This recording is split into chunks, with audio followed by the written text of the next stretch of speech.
Isidro. So keep on praying. Alam niya na, tinawag niyang Ginoo magapayluna.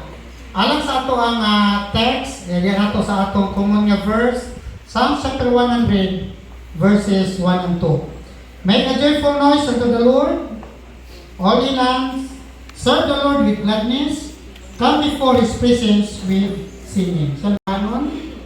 Energetic ba ta? Or gikapoy na? No? Ako sa diya itong itanaw, inaani bata ka dedicated sa bluhaton nga bisangon sa Ginoo nato, so that we can encourage others, we can touch others' hearts to keep on serving the Lord. Our other people are looking at us for an encouragement, or are we a source of encouragement to each one? Samanta, motivator in their faith so that they will keep on serving the Lord even in whatever circumstances in life.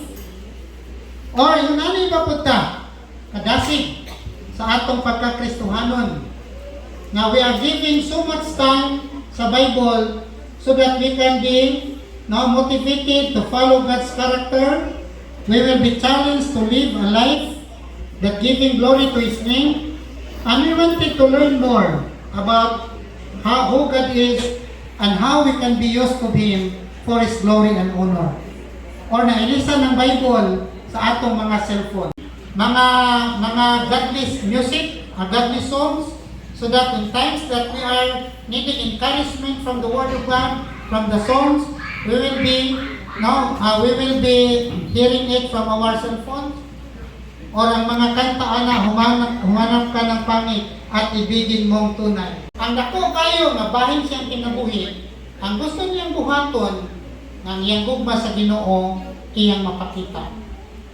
So nini kabuntagon, this is my thing, serving the Lord with gladness, God's heartbeat for the believers.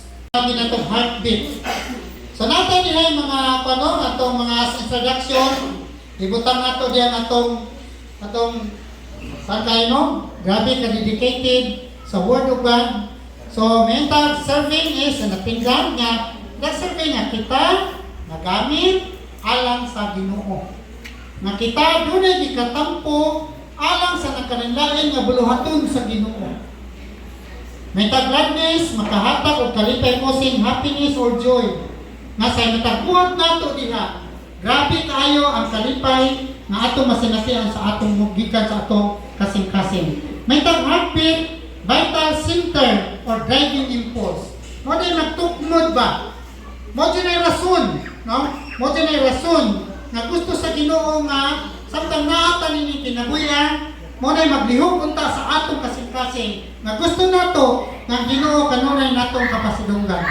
O believers, faithful follower of Christ. Sa Christian world, no, kung imong tanawon, wala yun magsubay sa pagbulutan sa. Gigamit na ito ang word ng believer. Kaya kini sila, doon na sila relationship with Jesus Christ. Si Jesus Christ, mao ang iyang personal Savior. O tungod kay si Jesus Christ ay iyang personal Savior, makasinati siya o kalipay nga magapadayon sa pag-alagad sa Ginoo. Nga nasa akong pangunahuna, no ni, each can serve the Lord with gladness. Nga tanan, nga makapwede, nga makaalagad sa Ginoo, makabuhat sa Ginoo, uban ang kalipay. Pero dili na mo'y tinuod.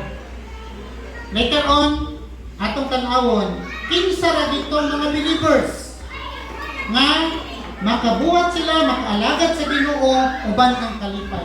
Dili tanan, but nato pasabot ba nga, dili tanan nga Kristohanon, nagabuhat sa alang sa Ginoo, malipayon siya. Personal Savior, you can serve the Lord with gladness. Kung nakadawat ka, nakadawat ka kung Ginoo Kristo, makaalagad ka sa Ginoo, uban ang kalipay. Dili gihapon. Pero sahay, daghang mga Kristohanon nga nalipay sila nga nahimong Kristohanon, apan wala sila magbalipayon sa ilang pag-alagad sa Ginoo. Wala ang ilang kasing-kasing diya sa pag-alagad sa Ginoo. Wala ang ilang mga buhat diya sa pag-alagad sa Ginoo.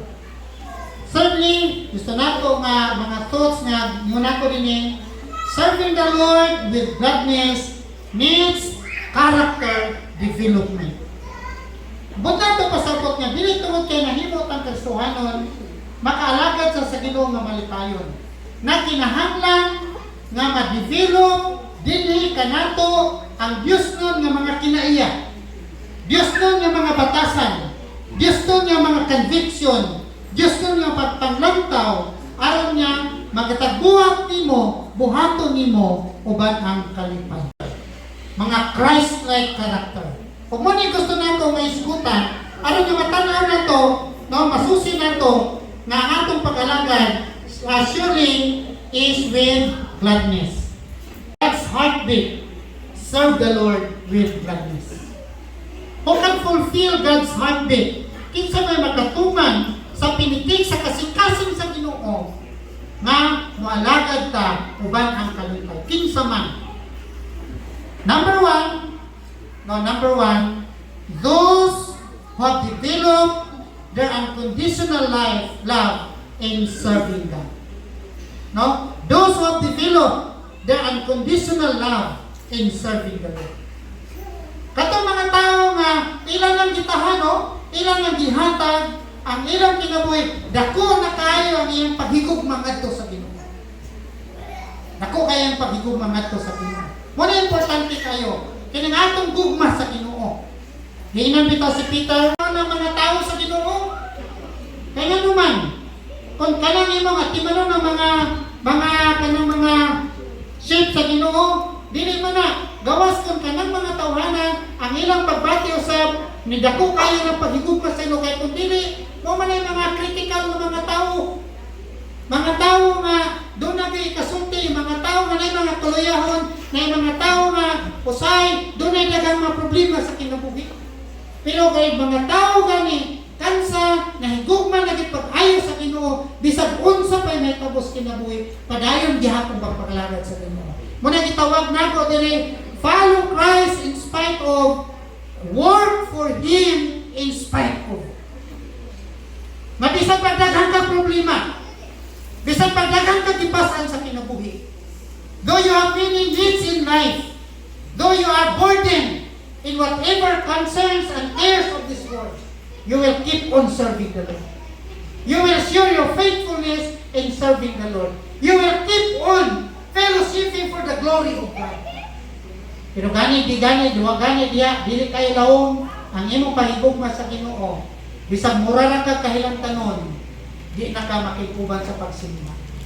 Daghang kag mga rason, pero di man na actually dili na rason. Mga alibay na di ko kasimba kay mauni man naman.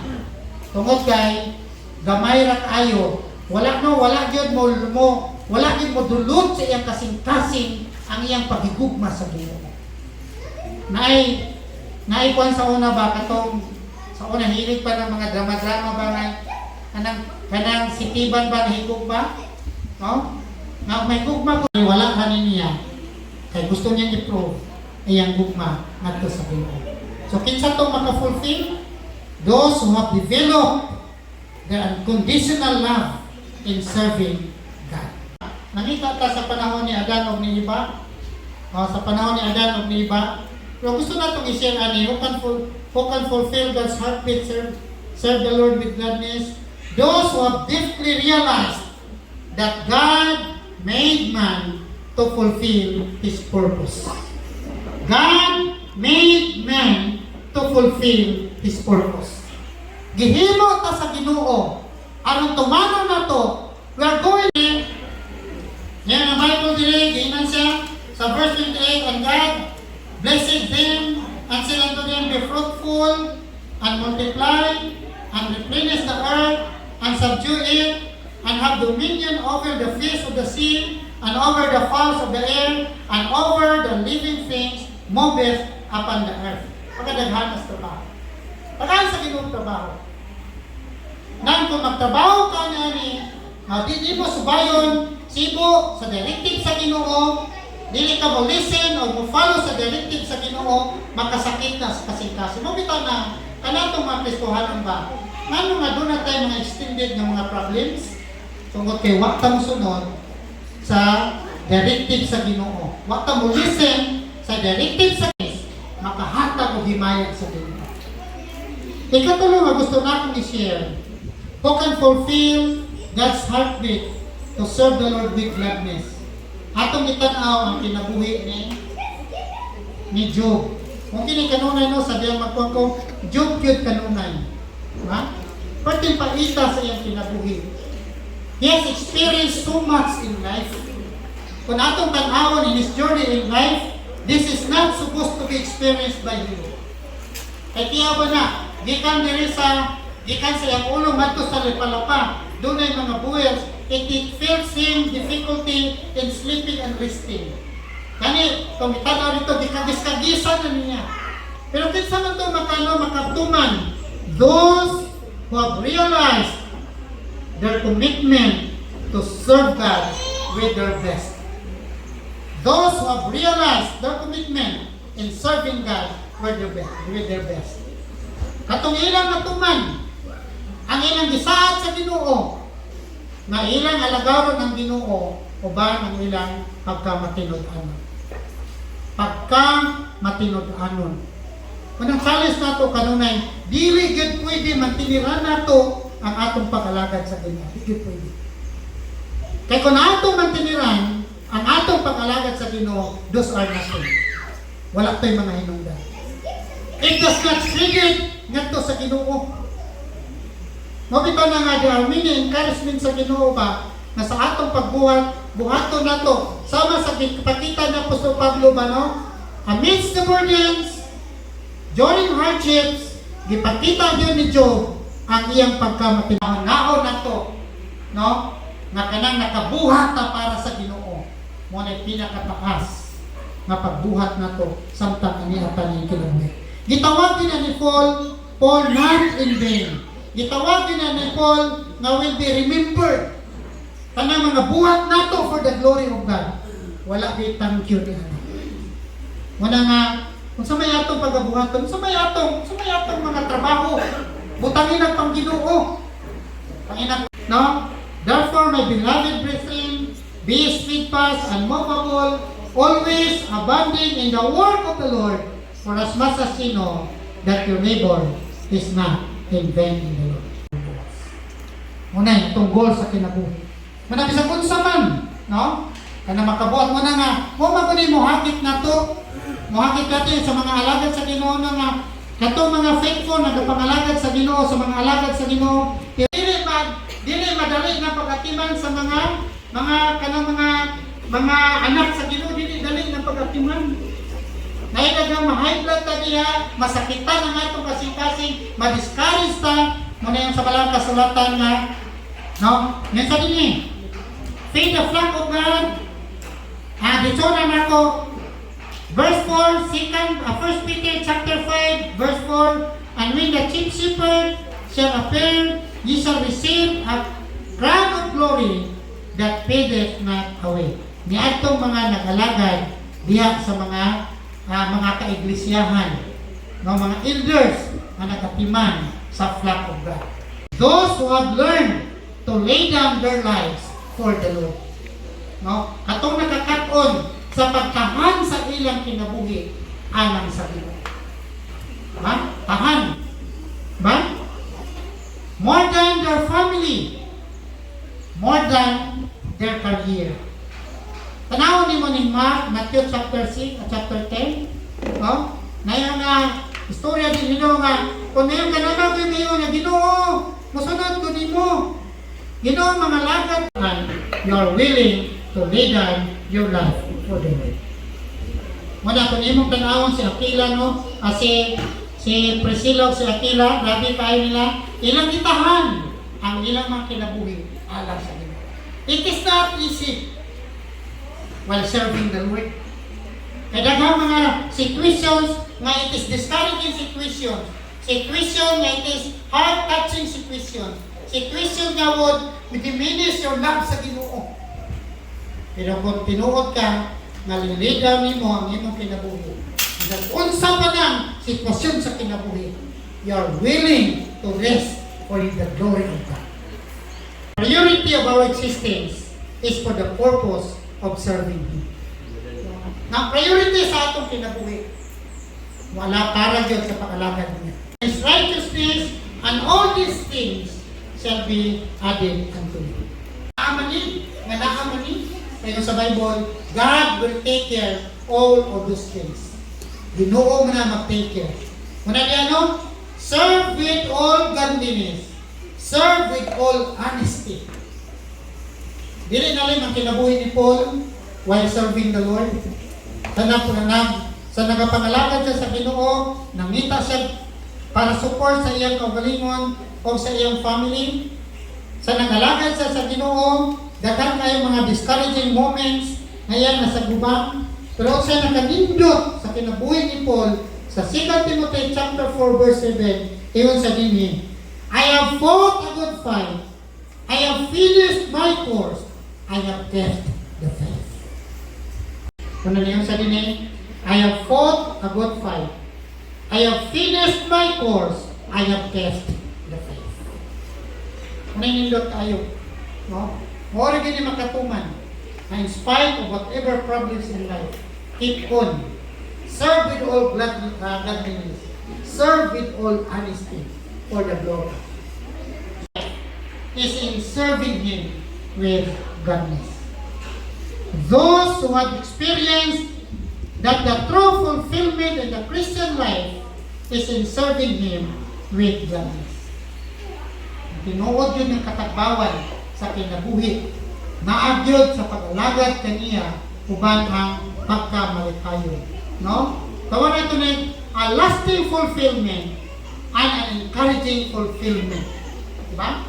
Dibasa na ito kaganina, ang gingon niya po, who also love His experience that the real joy of the Christian life is in serving Him. Ganina, ibutan na ito fulfillment. Ang iyang nakalipay, sino nga ma-develop within ourselves mga wonderful traits, wonderful characteristics, so that whatever problems, Lord God, that will be facing Ginoo, padayon ni tungod sa among talagsaon na commitment diyan. And thank you for encouraging us. May we will continually be challenged, Lord, until the lifetime Ginoo, malipayon ang among pag-alagad sa Ginoo, now and forevermore. In Jesus' name.